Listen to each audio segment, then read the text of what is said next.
The hidden flame. I once met a man named Richard who used to pray like breathing, softly, constantly, like whispering to a friend just out of sight. He would kneel in the dark and talk to God as if he were sitting right there beside him, sharing secrets, sharing silence, sharing the weight of being human. But then one day, Richard's mother, his best friend, his sole compass, the woman who taught him to fold his hands and close his eyes, was diagnosed with terminal cancer. He prayed harder than ever. For healing, for mercy, for just one clear sign that heaven was still listening. He fasted until his body shook. He pleaded until his voice cracked. He bargained with promises he couldn't keep. But instead, he watched her die in agony, slowly, painfully, and silently. Not one miracle, not one whisper from heaven, not even the courtesy of a peaceful passing. After her funeral, Richard threw away his Bible, not in rage, but in surrender, the kind of quiet defeat that breaks souls. I didn't stop believing in God, he told me, his voice hollow as an empty cathedral. I just couldn't talk to someone who refused to answer. Maybe you've never said it out loud. Maybe you've whispered it only in the car, in the shower, in the 3 a.m. darkness when no one else can hear. But you've felt it, haven't you? That sinking realization that despite your prayers, your tears, your desperate pleading, the heavens remain sealed. And maybe you've asked the question you were told never to speak. Where is God? When it hurts the most. What if I told you that God's silence is not rejection, but invitation? That disappointment with God is not the end of faith, but the beginning of a deeper, more dangerous, more honest one. This is not a sermon, not a defense, not another attempt to explain away your pain with pretty platitudes. This is a search party for your soul. And I promise you, by the time we reach the end of this journey, you will see something that was burning all along, beneath the ashes of your pain, behind the silence of the sky, within the confusion of your cries. A hidden flame, waiting for you to kneel close enough to feel its warmth. Insight 1. The man who walked away from God. There's a particular kind of silence that breaks the soul, not the peaceful kind that wraps around you like a blanket, but the kind that screams in absence, the kind that echoes with all the words that should have been spoken but never came. That's what Richard heard after his mother died. Nothing. A void so complete it had weight. He had been the faithful one, the youth group leader who stayed late to pray with struggling teens, the guy everyone turned to when life got dark, when marriages crumbled, when dreams died. His phone buzzed constantly with people seeking his wisdom, his comfort, his unshakable faith. But when it was his turn to face the storm, when he needed heaven to bend down and whisper just one word of comfort, heaven gave no reply. No miracle, no comfort, no explanation, just quiet. And so Richard made a quiet decision of his own. He walked away, not in rage, screaming at the sky like Job, not in rebellion, shaking his fist at heaven, but in numbness, as if God had ghosted him in the middle of their longest, deepest relationship. The man who once knelt to pray for hours now refused to even look up. Because how do you keep loving a God who feels like he abandoned you when you needed him most? But maybe that's not the end of Richard's story. Maybe it's just the middle. Maybe it's the chapter where faith gets stripped down to its bones, where pretty theology meets raw reality, where the real work begins. You see, many people think disappointment with God means you've failed some spiritual test. That doubt is dangerous territory, a slippery slope towards spiritual ruin. That silence is sin, that questions are weakness, that wrestling means losing. But what if it's the opposite? What if your anger is proof that you expected God to show up, that somewhere inside you, faith was real enough to feel betrayed? That's not weakness, that's intimacy. You don't feel heartbreak over something you never loved. You don't rage at someone who was never real to you. Richard's story is not rare. It echoes through hospital corridors and empty bedrooms, through divorce papers and bankruptcy notices. It echoes the cries of David in the Psalms. Why, O Lord, do you stand far off? Why do you hide yourself in times of trouble? It mirrors Job as he scrapes his skin with broken pottery and screams into the wind. It shadows Jesus himself who, nailed to a cross, cried out, my God, why have you forsaken me?" These are not blasphemies. They are sacred wounds. They are the prayers of people who loved God enough to expect him to show up. I remember Richard telling me one line I'll never forget. He said, "If God had just whispered something, anything, even just my name, I could have held on." That sentence is more than grief. It's longing dressed as anger. It means the flame hadn't gone out. It was buried, smothered, waiting for oxygen. And maybe that's where faith truly begins. Not in the certainty of answers, but in the ache of absence. Not in knowing, but in needing to know. Because here's the truth. The Bible is not a book full of people who had all the answers. It's a book full of people who wrestled with silence, with injustice, with confusion, and still held on, even if only by a thread, even if only by habit, even when holding on felt like foolishness. So, let me ask you, have you ever felt like Richard? Like you were shouting into the void, and the God you once trusted just wouldn't respond? Like your prayers were bouncing off a brass heaven? What if I told you that this very silence is not the end of the relationship, but the start of something more dangerous, more raw, more honest, and far more holy? Because if you stay in that space just a little longer, if you resist the urge to run or rage, you might discover something smoldering in the dark. A hidden flame that never really died, just waited. The 3. Insight 2. Why miracles don't make believers. Imagine this. A sea splits in two, walls of water standing like glass towers as thousands walk through on dry ground.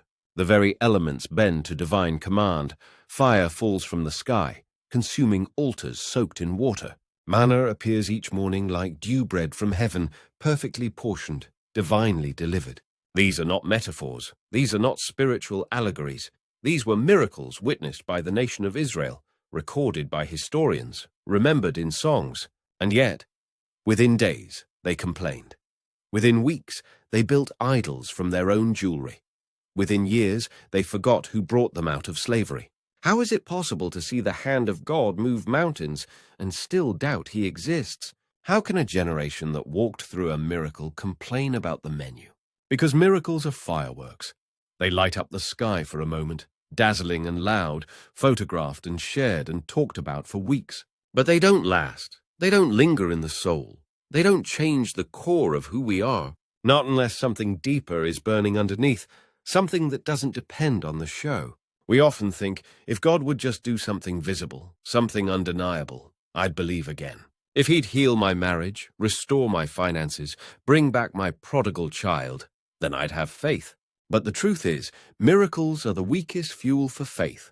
They're like sugar highs, intense, fleeting, and easily forgotten when the next crisis hits. Even Jesus, when he fed thousands with a few loaves or healed the sick with a touch, often said afterward, "You're following me for bread, not truth. You're chasing the gift, not the giver."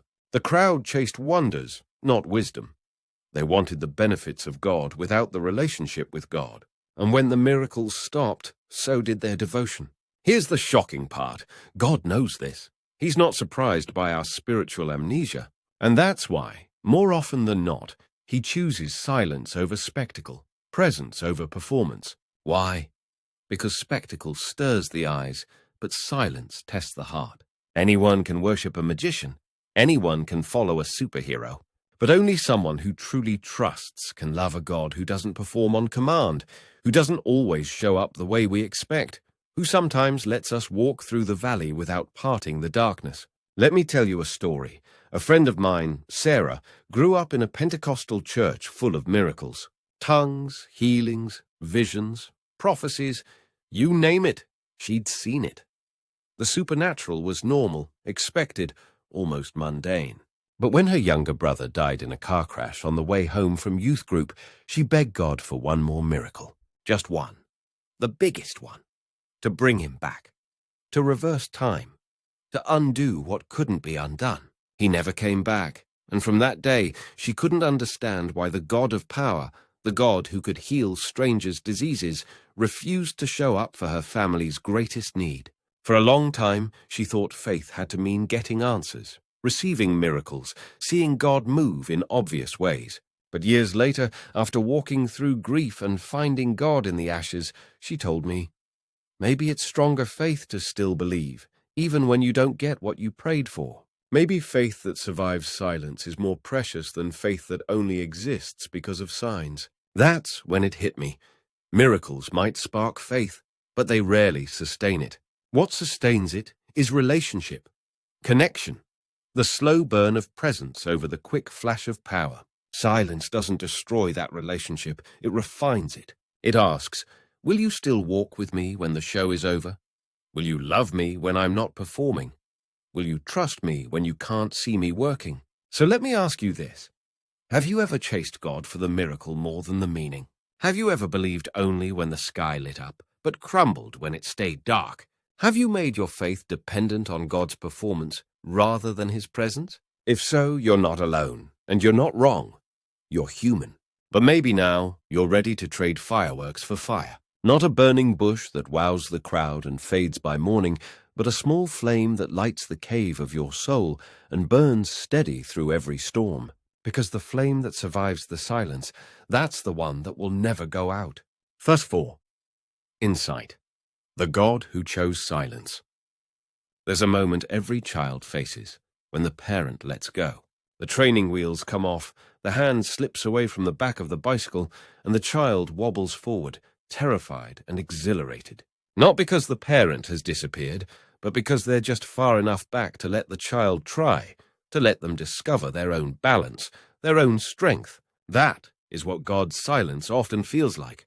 Not abandonment, but holy distance. A silence that says, I believe in you enough to step back. I love you enough to let you grow. But we don't see it that way, do we? When we pray and nothing happens, when we cry out and hear only echoes, it doesn't feel like love. It feels like betrayal, like being left alone in a storm without a compass, without a map, without even a flashlight. Yet the paradox of faith is this. God sometimes hides because he wants us to seek, not because he's playing cosmic hide-and-seek, not because he enjoys our desperation, but because relationship without pursuit becomes routine. Love without longing becomes stagnant. Think about it. If God responded immediately to every request, if he always spoke clearly, showed up tangibly, fixed everything instantly, how long before we stop seeking him and start using him? How long before prayer becomes ordering from a cosmic vending machine rather than communion with the Creator? How long before he becomes our servant rather than our Savior? There's a story in the book of Kings where the prophet Elijah is told God will appear. A mighty wind comes that tears the mountains and breaks rocks in pieces. No God. An earthquake shakes the ground with terrifying power. Still no God. Then a fire rages with supernatural intensity. But again, no voice from heaven. And then a whisper. A still, small voice. Barely audible. Easy to miss. That's where God was. Not in the spectacle that demanded attention, but in the silence that required intimacy to hear. And maybe that's still true today. Maybe God whispers because he wants us to lean in close. Maybe he hides because he wants us to come looking. Maybe his greatest revelations come not in the earthquake, but in the quiet moments when we finally stop talking long enough to listen. A girl I once counseled, let's call her Mai, grew up in a war-torn village where silence meant survival. She told me, I used to pray at night, and it felt like someone was listening behind the darkness. But after my father was taken by soldiers and never returned, it just felt empty, like I was talking to the walls. Years passed. She stopped praying, stopped believing, stopped hoping, until one night, in a quiet chapel in another country, she sat alone in the dark and whispered, Are you still there? She didn't hear words, no voice from heaven, no burning bush. But for the first time in years, she felt warmth behind the silence. Not heat, but presence. Not answers, but peace. She didn't need the voice. She needed the proximity. She realized that God hadn't left. He'd been whispering all along, waiting for her to get quiet enough to hear. What if God is closer than we think, but quieter on purpose? What if his restraint is his respect for our journey, our freedom, our growth? What if he refuses to shout because love doesn't demand attention? It invites it. You may be in a season right now where everything feels quiet. Your prayers feel like they bounce back unheard. Your questions echo in empty rooms. Your tears feel like they fall on deaf heavens. But let me ask you this. What if God's silence isn't the absence of his love, but the space where love learns to breathe? What if in the quiet, something sacred is being formed that could never grow in the noise? You're here for a reason. Maybe you're the one wobbling forward on a road that feels too hard, too lonely, too quiet. But just outside your frame, just beyond your vision, there's a presence watching, holding back, cheering silently. Not gone, not indifferent. Just near enough to catch you if you fall, but far enough back to let you discover you can fly. 5 insight. 4. The Jesus who screamed. There are words in Scripture so human, so raw, they almost make you uncomfortable. Not the commands that inspire or the parables that comfort, but the unfiltered, desperate cry of a man in agony. My God, why have you forsaken me? These weren't whispered in resignation. They weren't quoted with theological precision. They were screamed from a bloodied mouth, stretched across splintered wood by the Son of God himself, the one who was supposed to have all the answers. In that moment, Jesus wasn't reciting prophecy, though Psalm 22 was being fulfilled. He wasn't performing for the crowd, though they were watching. He was showing us something profound, what it means to feel abandoned by heaven and still call it my God. Even in his darkest moment, even when the silence felt crushing, even when every nerve screamed with pain, he didn't let go of the relationship. It's a scream that echoes through every hospital room where parents hold dying children, every funeral home where families whisper final goodbyes, every midnight hour when someone stares at the ceiling, wondering if anyone in the universe hears them.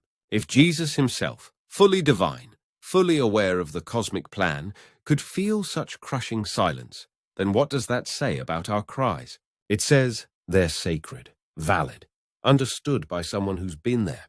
Let's go deeper into this mystery. Jesus had always known the Father's presence. Every miracle he performed, every word he spoke, every breath he drew, it all flowed from that intimate connection. He said, I and the Father are one. He claimed, the Father is in me, and I in the Father. For 33 years, that connection was unbroken, perfect, constant.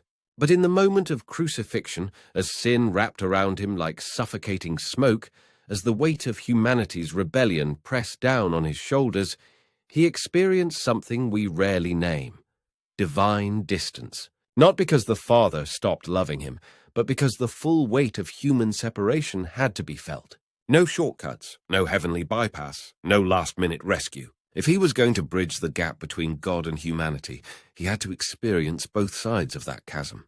The silence we feel, he felt it first. The abandonment we fear, he endured it fully. And maybe that's the clearest proof of divine empathy we'll ever get. There's a story of a nurse named Eliza who spent years comforting terminal patients. One night, a 13-year-old boy dying of leukemia asked her, "Why isn't God talking to me? I've been good. I've prayed every night, but it's just quiet. Is he mad at me?" She didn't have a theological answer. She couldn't quote verses or offer platitudes. So she told him a story instead, about Jesus on the cross, screaming into silence, feeling forsaken but still trusting. The boy listened, tears rolling down his thin cheeks. "So he knows," he whispered. "He really knows what this feels like." Yes, he does. You see, when we talk about God's silence, we're not talking to a distant deity who watches our pain from a comfortable distance. We're talking to someone who has lived through it, who has felt the ceiling go cold, who has asked the same questions we're afraid to admit out loud. The cross wasn't just redemption, it was divine solidarity with our pain. It was God saying, I won't ask you to go through anything I haven't walked through first. And here's the miracle hidden behind the silence. Jesus screamed and yet kept trusting. He didn't say, "Forget you, God, I'm done with this relationship." He said, "My God." Even in his abandonment, he held on to the relationship. Even when heaven felt closed, he refused to close his heart. This changes everything about how we interpret silence. Your doubts don't disqualify you. They connect you to the Son of God in his darkest hour. Your questions don't push you away from Jesus. They pull you into his experience. Your screams into the void don't make you less faithful, they make you more like him. So now, I ask you, what if your own screams don't push God away, but actually pull you deeper into the mystery he already entered? What if your disappointment doesn't disqualify you, but makes you more like the one who felt forsaken for you? And what if the silence you're drowning in is the very silence he once endured for you? 6. Insight 5. When God answers without words. Job lost everything in what felt like a cosmic conspiracy. Children, wealth, health, reputation, ripped away like leaves in a hurricane. His friends offered cliches wrapped in religious language. His wife, broken by grief, told him to curse God and die.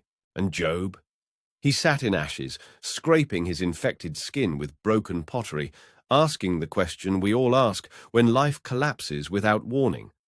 Why? He didn't want comfort. He didn't want sympathy. He wanted answers, reasons, justice.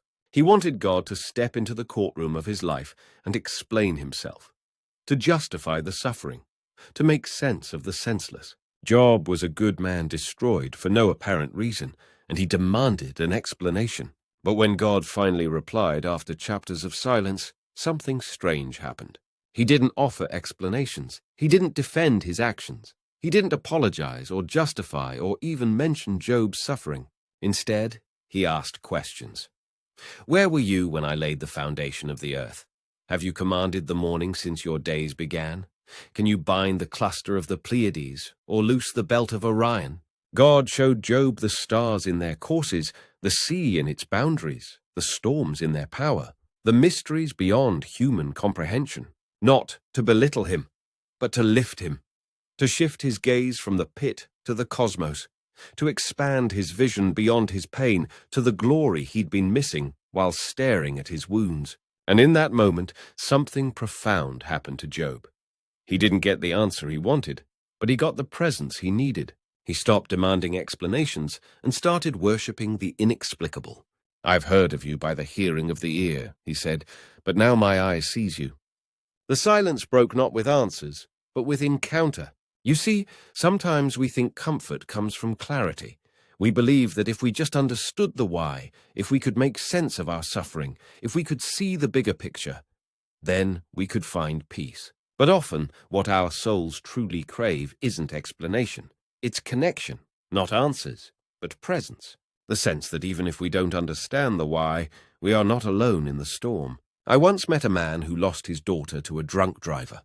He was a theologian, someone who'd studied scripture for decades, who could parse Greek verbs and Hebrew poetry. But in that season of loss, all his knowledge meant nothing. I didn't want to study God, he told me, his voice breaking. I wanted to feel him, to know he was still in the room when everything else had left. And one night, sitting in his daughter's empty bedroom, surrounded by teddy bears and unfinished homework, he whispered, I know you're still here. Not because anything had changed in his circumstances, not because he'd received some mystical vision, not because his daughter had come back, but because something inside him had finally surrendered to the mystery, and in that surrender he found not answers, but presence. This is what Job teaches us. God may not always give us explanations, but he always gives us himself. He may not solve the puzzle of our pain, but he sits with us in it. He may not light up the whole path, but he promises to be the lamp to our feet, one step at a time. And maybe that's the better gift. Maybe what we thought we needed, clear answers, perfect understanding, cosmic justice, isn't what our souls are actually hungry for. Maybe we're starving not for information, but for intimacy. Not for clarity, but for companionship. So many of us wait for the heavens to open with reasons, with explanations, with a divine PowerPoint presentation that makes sense of our suffering. But what if God is already responding, not with sentences, but with silence that holds space for healing? What if his answer is a thunderstorm of stars and wind and presence, reminding you that you are seen even when not spoken to? What if his response is not in words, but in the weight of being held by something greater than your understanding? Have you ever cried out for answers and received nothing but quiet? What if that quiet wasn't empty, but sacred? What if it was the voice behind the curtain, not speaking in words, but in the mystery of being there? What if the most profound answer God ever gives is simply that he shows up? Because sometimes presence is the answer. Sometimes the question isn't why, but who's with me? And sometimes the most healing response to our pain is not explanation, but encounter. Jaka 7 Insights. The dangerous gift of free will. Love that is forced is not love, it's control. Obedience that is compelled is not devotion, it's compliance. That's why God, who could command absolute allegiance with a whisper, who could override every rebellious thought with divine power, chooses instead to risk rejection. It's the most dangerous decision a divine being could make, to give us the freedom to walk away. And with that freedom comes silence. Not because God is absent, but because he refuses to coerce. Because love, to remain love, must be a choice. We often wonder, if God loves us, why doesn't he make himself clearer? Why doesn't he write messages in the clouds, shake the ground when we doubt, or whisper audibly when we beg for direction? Why does he allow us to wonder, to doubt, to struggle with his existence when he could easily prove himself beyond question? But consider this. If someone stood over you every day, announcing their presence, correcting every move, speaking constantly to remind you they were there, would that feel like intimacy or invasion? Would that be a relationship or a kidnapping? Would you love them, or would you simply submit because you had no choice? God is not a dictator. He is a lover. And lovers knock. They don't kick down the door. They invite. They don't intimidate. They woo. They don't force. The silence you sometimes hear is not divine indifference. It's divine respect for your freedom to choose. There's a parable I once heard that revolutionized how I think about God's hiddenness. A king fell deeply in love with a peasant girl who lived at the edge of his kingdom, but he faced a terrible dilemma. He feared that if he appeared in full royal splendor, with his crown and guards and wealth, she would fall in love with his position, not his person. She might say yes to the king, but would she say yes to the man? So he made a radical choice.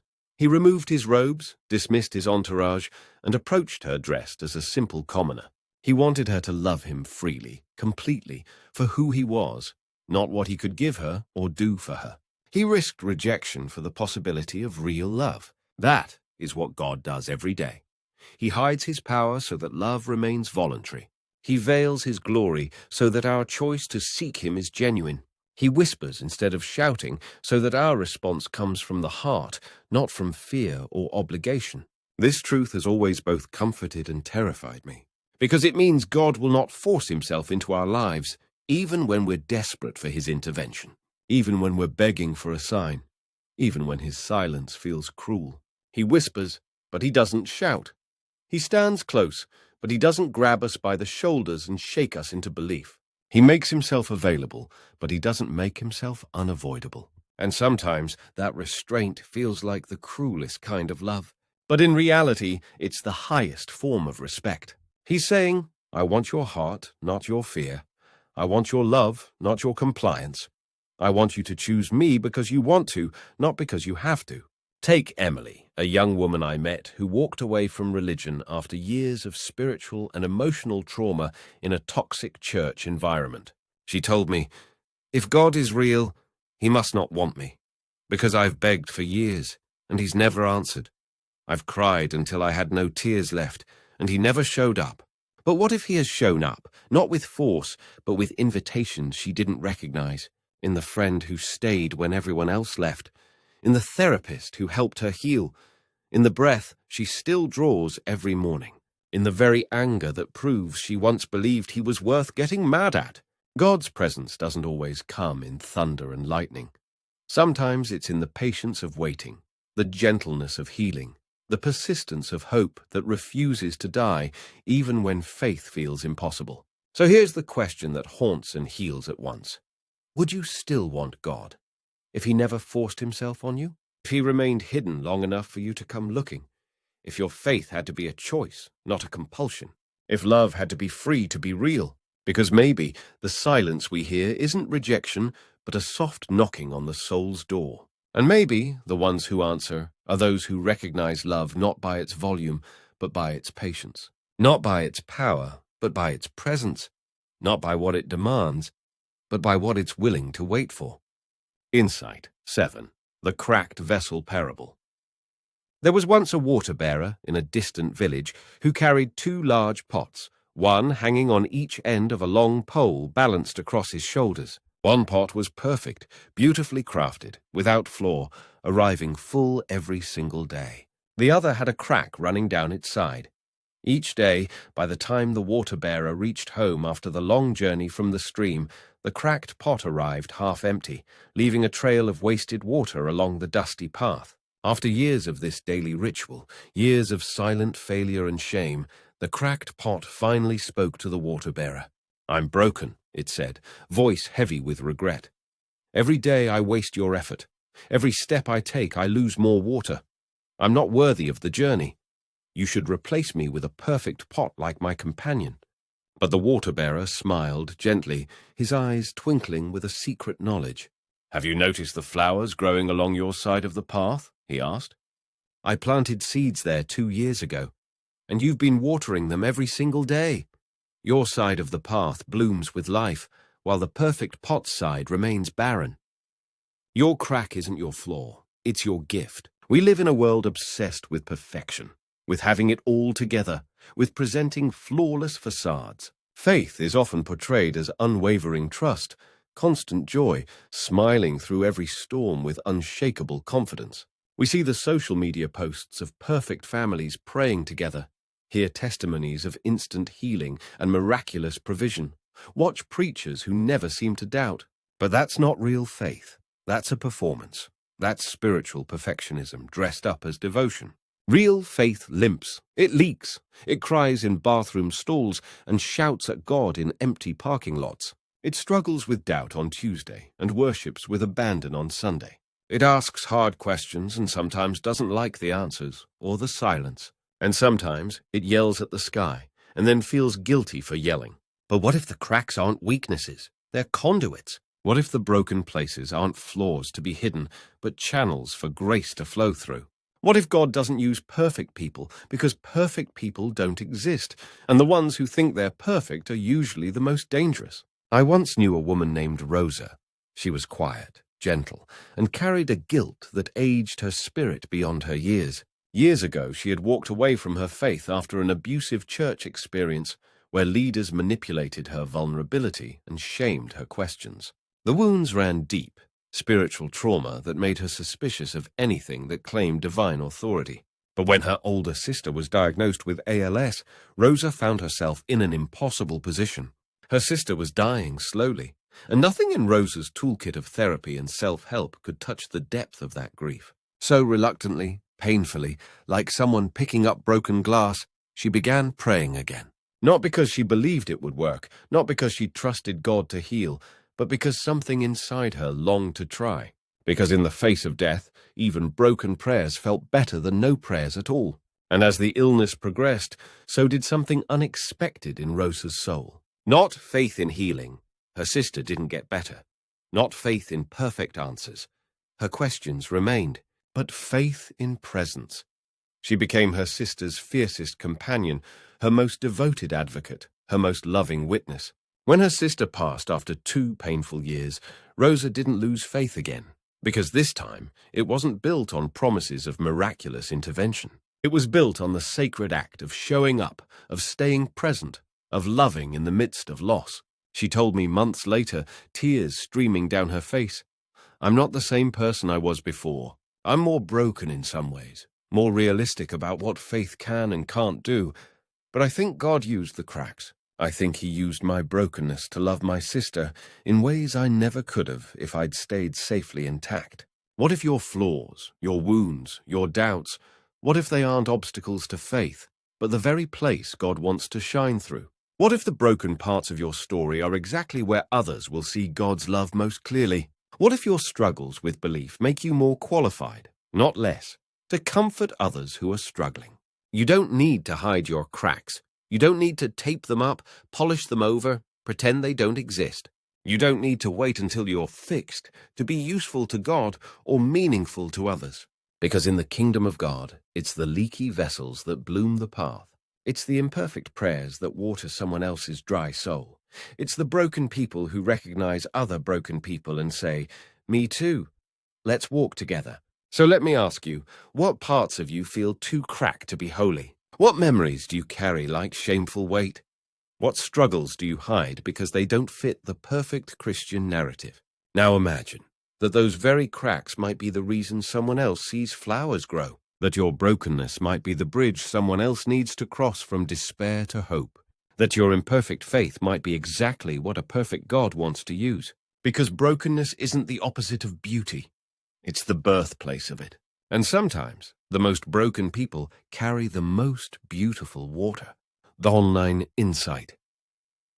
The fairness illusion. We grow up with a deeply ingrained idea that feels as natural as breathing. Life should be fair. Good people should be rewarded with good things. Bad people should face consequences for their actions. Hard work should lead to success. Prayer should lead to answers. Love should be returned. It's written into our childhood stories where heroes triumph and villains fail, woven through our legal systems where justice is supposed to prevail, embedded in our prayers where we expect God to balance the cosmic scales. So when tragedy strikes the innocent, when blessings rain down on the cruel, when prayers ascend into apparent silence, our soul recoils like touching a hot stove. "It's not fair," we cry. And somewhere behind that protest is the deeper, more dangerous question. Is God fair? And if he's not, can I still trust him? But here's the twist that changes everything. What if fairness, at least as we define it, is not what we truly need from God? What if fairness is actually a fragile illusion that would crush us if fully applied?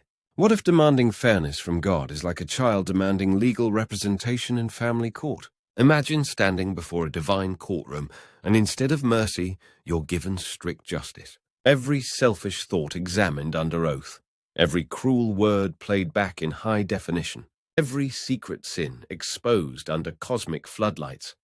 Every moment you chose yourself over others. Every time you failed to love perfectly. Every prayer you prayed with mixed motives. All brought into evidence. Still want fairness? There's a story Jesus told that offends our sense of justice every time we hear it. A landowner hires workers at different times throughout the day. Some toil from dawn to dusk, sweating through 12 hours of backbreaking labor. Others are hired with only 1 hour left, barely working up a sweat. Yet at the end of the day, all receive the same pay. The early workers grumble, their sense of fairness violated. "That's not right. We worked longer. We deserve more." But the landowner replies, "Friend, I am doing you no wrong.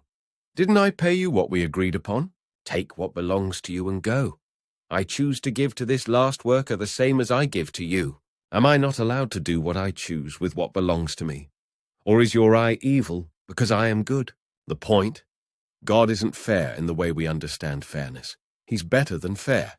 He's merciful, and mercy offends our sense of balance because it gives more than what is earned, forgives more than what is deserved, loves beyond what makes logical sense. I remember a father whose teenage son was killed in a school shooting.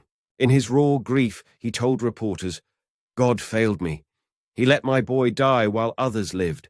Where's the justice in that? And who could blame him?" Grief needs someone to blame, someone to hold accountable for senseless loss. The father's anger was righteous, his questions valid, his pain immeasurable. But 3 years later, that same man stood at a memorial service and said something that stunned everyone present. "I've stopped asking why my son died. Now I ask, what can love build from this rubble? How can his life, even cut short, still make a difference?" Fairness hadn't come. Justice hadn't arrived in any form he could recognize, but something else had walked through the wreckage of his expectations.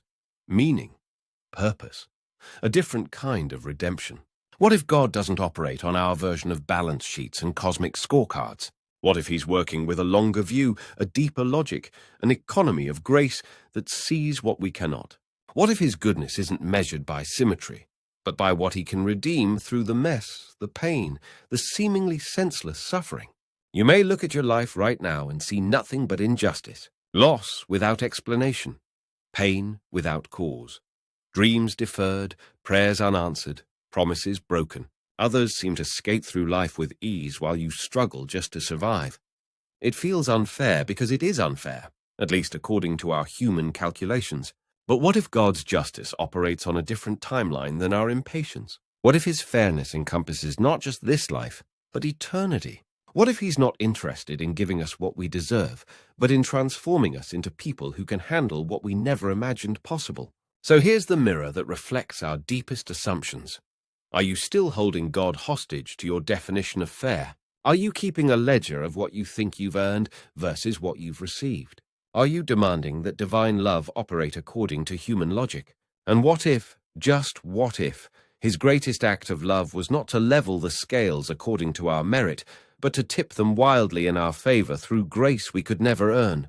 What if the most unfair thing about God is how much he loves us, despite how little we deserve it? Because in the end, maybe the question isn't, is God fair? Maybe the better question is, can I trust a God who chooses mercy over math? Can I love a God who gives grace instead of getting even? Can I worship a God whose love is so unfair, it includes even me? 10 Insight 9. The Echoes of Prayer. Have you ever stood at the edge of a canyon and shouted your name into the vastness? The delay is disorienting, almost cruel.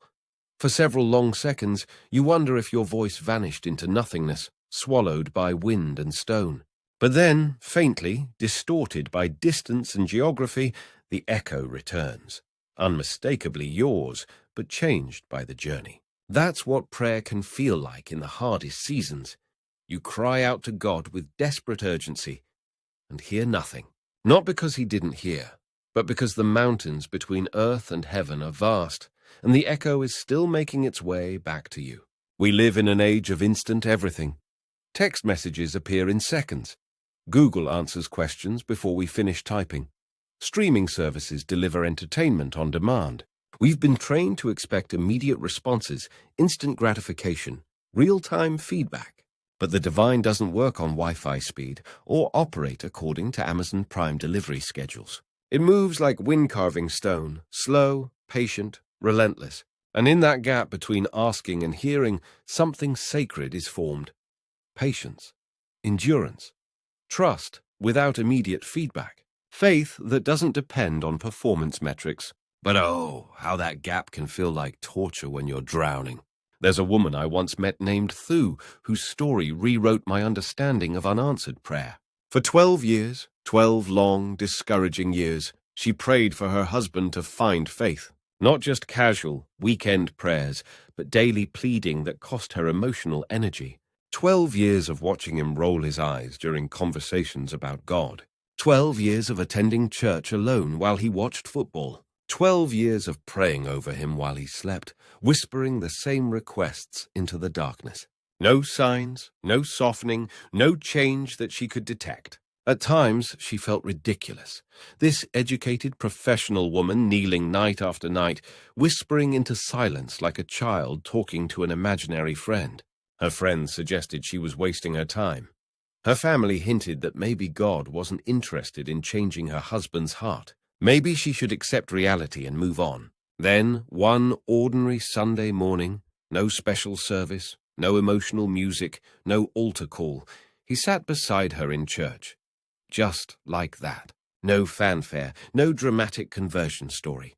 Just a man who quietly said, "I think I'm ready to try this." When she asked him what changed, what finally convinced him, he said something that gave her chills.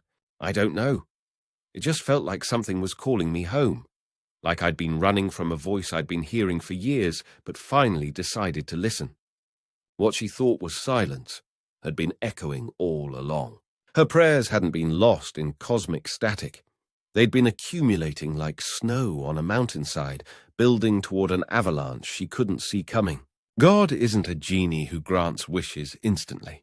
He's a gardener who plants seeds in the dark, in soil that looks dead, in ground that shows no sign of life. And gardeners know something the rest of us forget. The most important work happens underground, invisible, in the waiting time between planting and harvest. Your prayer may be buried right now, decomposing in the darkness, but that doesn't mean it's dead. It means it's transforming into something you couldn't have imagined when you first spoke it. We often mistake delay for denial, silence for rejection, waiting for abandonment. But delay might just be divine preparation. The answer you're desperate for might require circumstances that haven't aligned yet, people who haven't been prepared yet, a version of yourself that hasn't been forged yet in the fire of unanswered longing. The psalmist cried, "Out of the depths I cry to you, O Lord. Lord, hear my voice." That's not the sound of someone getting what they want when they want it. That's the sound of someone refusing to stop reaching, even when the sky stays quiet, even when hope feels foolish, even when echo takes longer to return than patience can endure.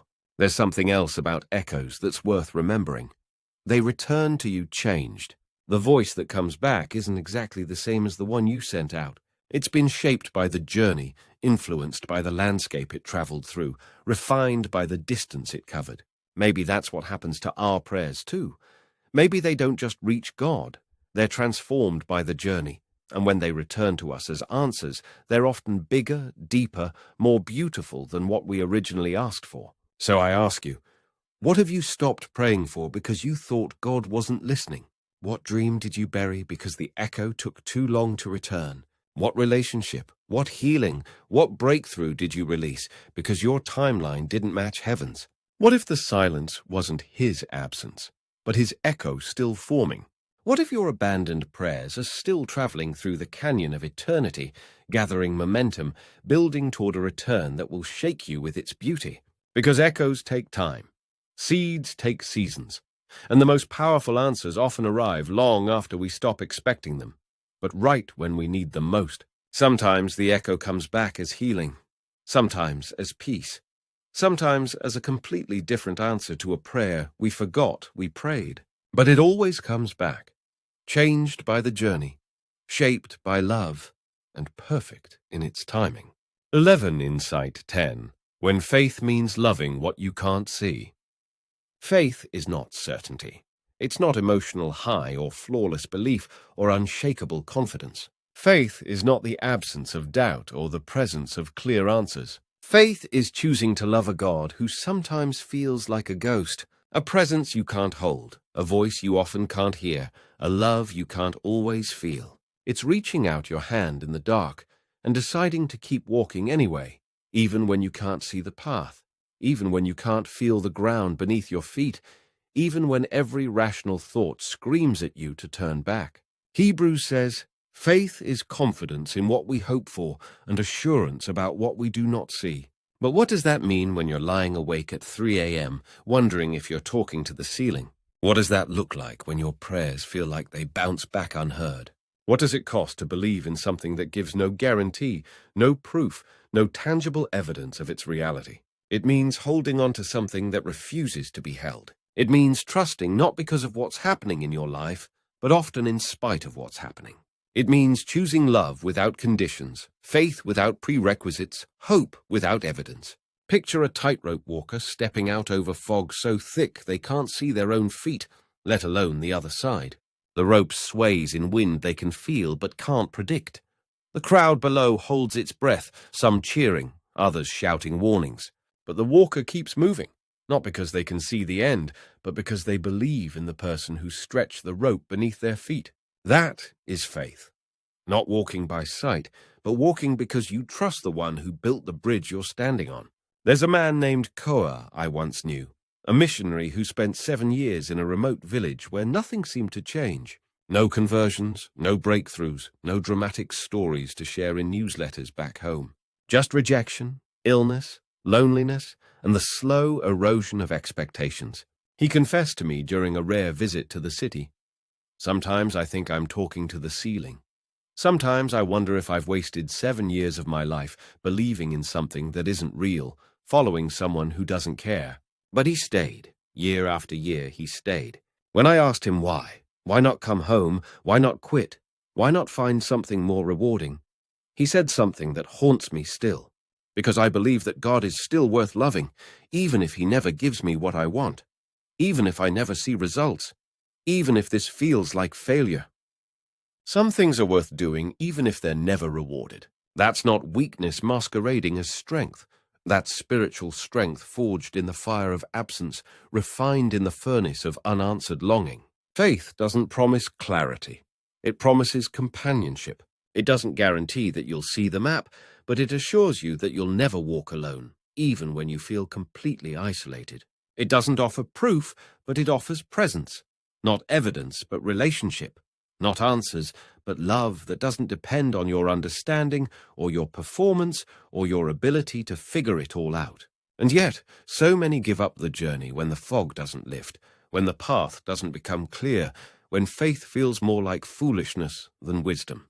They wait for signs that don't come, for proof that doesn't materialize, for certainty in a universe built on mystery. But real faith grows in the silence, in the confusion, in the questions that never get answered to our satisfaction. Think about the people in Scripture we call heroes of faith. Abraham left his homeland for a destination God didn't specify.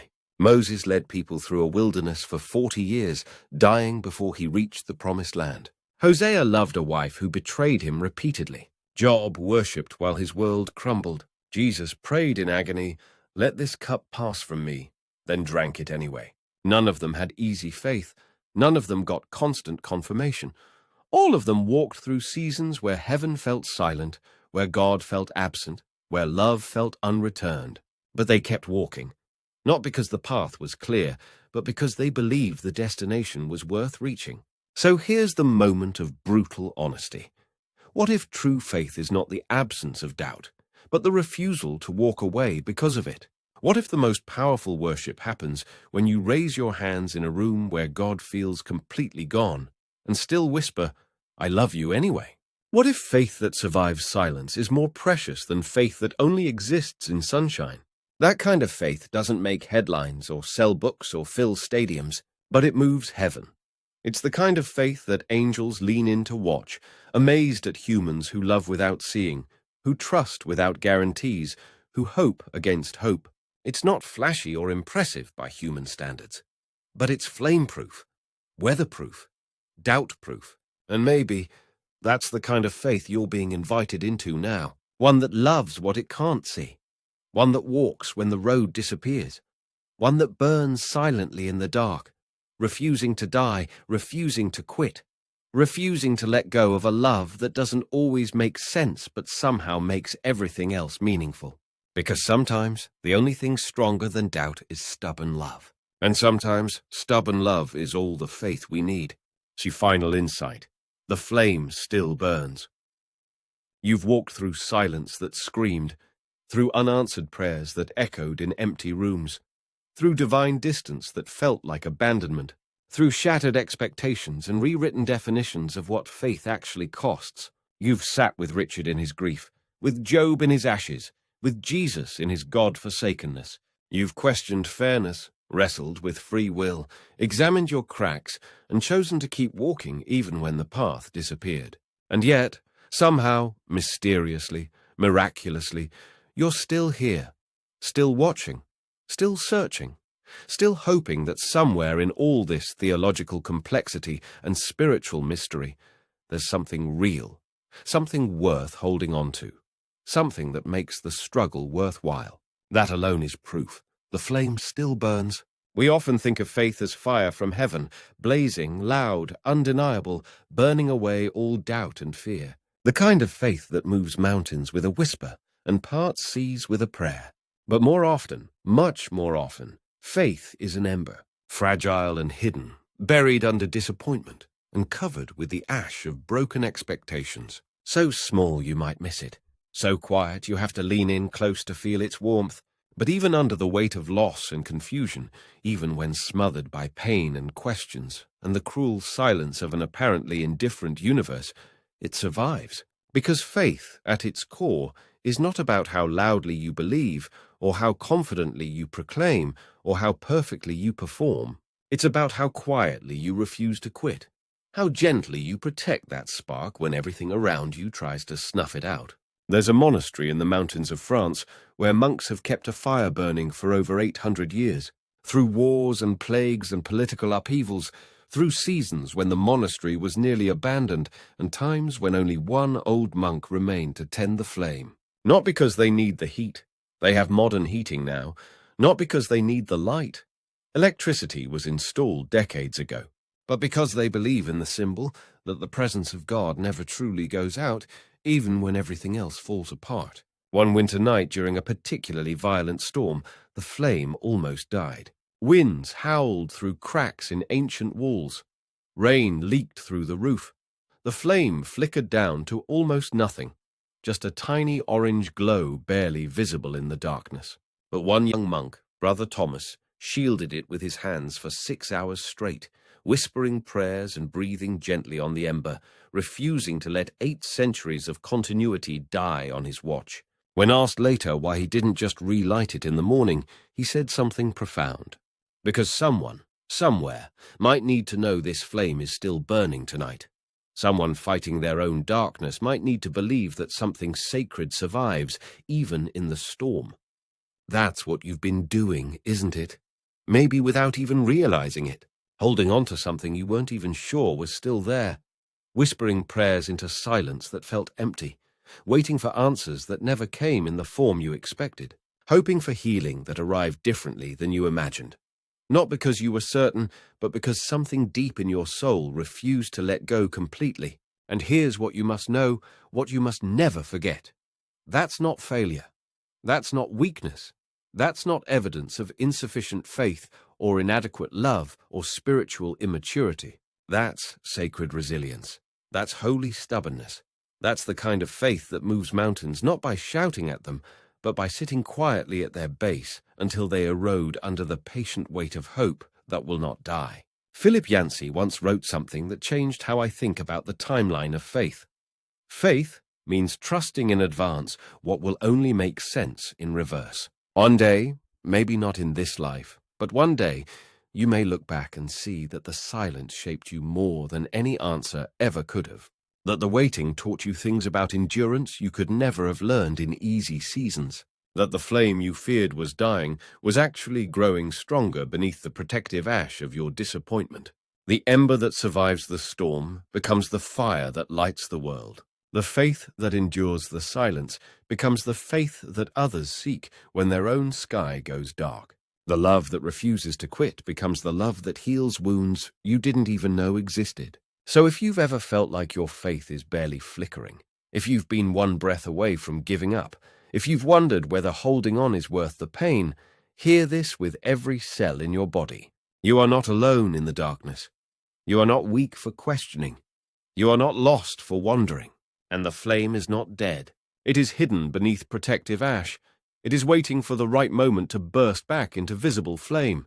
It is yours to carry forward, yours to protect, yours to share with others who need to know that something sacred survives even the worst storms. The hidden flame still burns, in you, for you, through you. Day 13, call to action, light the flame. You've just walked through a valley most people never name out loud. Through silence that screams, heartbreak that teaches, unanswered prayers that somehow still connect us to something greater. You've wrestled with divine hiddenness and human freedom, with cracked vessels and unfair mercy, with echoes that take years to return, and love that demands nothing but gives everything. But more importantly, so much more importantly, you've walked through all of it with your eyes still open, your heart still beating, your spirit still searching. And that means something powerful, something most people never realize. The flame of your faith, no matter how dim it feels, no matter how buried it seems, is still burning. You've met Richard, the man who walked away but never truly let go, whose anger was proof of love. You've sat with Job in the ashes, learning that presence matters more than explanations. You've watched Jesus scream into silence and still call it, "My God." You've seen that miracles don't make believers, but relationship sustains them. You've discovered that your cracks aren't flaws. They're conduits for grace to reach others who are broken too. And maybe for the first time, you've seen that disappointment with God doesn't mean disqualification from His love. It means you're human and you cared enough to expect something from the divine. It means you loved enough to feel betrayed. It means the flame was real enough to feel threatened when it flickered. In this community we're building together, we don't hide our wounds behind religious masks. We don't pretend faith is easy or that doubt is dangerous. We name our struggles. We trace the geography of silence. We walk the long road together, cracked pots and shaking tightrope walkers, people who scream at God and people who whisper, those who've walked away and those who've never been sure they arrived in the first place. Because somewhere along that honest path, someone needs to see your ember still glowing in the darkness. They need to know that their broken belief isn't the end of the story. It's the beginning of a deeper, more authentic, more beautiful one. They need to see that you can question everything and still love something, that you can feel abandoned by heaven and still choose to hope, that faith isn't about having all the answers. It's about being willing to live with better questions. So I invite you now, yes, specifically you, the one who's made it this far, the one whose story includes chapters of divine silence, to speak. In the comments below, share the moment when God felt most absent in your life. Not so we can fix it with easy answers or explain it away with comfortable theology. Not so we can solve the mystery or resolve the tension, but so we can bring it into the light where healing happens. Because what stays hidden in silence festers like an infection. But what's shared in community, even broken, questioning, doubt-filled community, begins to heal. What's spoken aloud loses some of its power to shame us. What's witnessed by others becomes bearable, becomes part of a larger story, becomes sacred in ways we never expected. Your story of silence might be exactly what someone else needs to hear to know they're not crazy for questioning, not weak for struggling, not alone in the darkness. Your ember might be the light someone else needs to find their own flame. If this message spoke to the ache behind your questions, if it named something you've never had words for, if it made you feel less alone in your struggles, don't keep it to yourself. Pass it on. Share it. Send it to that friend who's been wrestling with faith, to that family member who's been distant from God, to that person you know who's been sitting in their own ashes wondering if anyone understands. Because someone out there is sitting in silence right now, thinking they're the only one who's ever felt abandoned by heaven. Someone is lying awake wondering if their prayers bounce off a brass ceiling. Someone is considering walking away from faith entirely because they think disappointment with God means they've failed some cosmic test. Be the one who tells them the flame still burns. Be the voice that whispers, you're not alone. Be the ember that proves even the smallest light can ignite hope in someone else's darkness. And remember, as you carry this flame forward, as you tend this ember in your own soul, as you share this light with others who are stumbling through their own dark nights, faith is not the fire that dazzles for a moment. It's the ember that endures through every storm. The hidden flame still burns, in you, for you, through you. Now go light